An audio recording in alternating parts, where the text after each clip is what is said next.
open up and feel much more like an open-ended sandbox, more of kind of a Sims or GTA.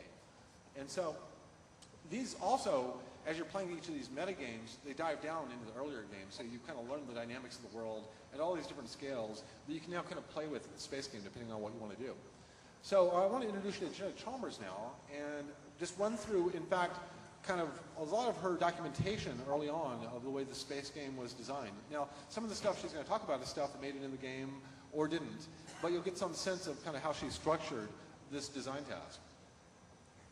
So the document we're going to race through is basically a very early proposal for what the space game could be, and it was kind of generated by brainstorms from a lot of people on the team. We basically started with, if you could do anything in space, what would you want to do? And we just kind of made a brainstorm list of what are the people's dreams of what they could do in the space game. And then we looked at the games that Will was excited to play that were largely inspired by sci-fi fictions and movies that everyone is kind of iconic with space travel. And we broke those down into a couple meta games, and we decided to focus on those 5 or so meta games and see what we could do if we made a simple space game that encompassed these 5 meta games and was open-ended at the end of an epic game.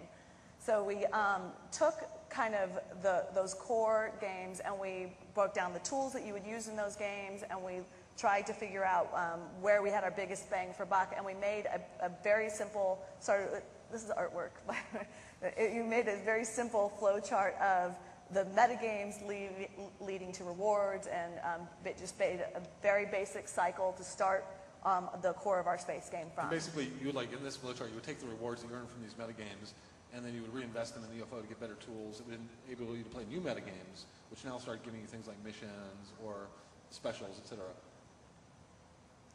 And this is designer art, by the way. Yeah. This is not one of the aesthetics that we were debating on the team. No, this is what we expect the game to look like when everyone else starts checking in their content. Yeah. Are you guys making fun of my art? And also, we need, as you encounter all these different types of planets in the space game, each one has certain metagames. You can kind of play on them. We needed to make sure that we were giving the player, as they flew around, on one hand, the space game is a sandbox where we want the player to have a lot of creativity and a lot of access to do a lot of different things. On the other hand, we have to give them some kind of structure and some kind of gameplay to support their creative drive. So we brainstormed tools and looked at what metagames they supported and focused on the ones that supported a lot of different metagames and tried to think about different ways to use tools. Exploration in space was one of the key things that we had to deliver on. We've talked a lot about pollinated content. Most of you have heard us use pollinated content.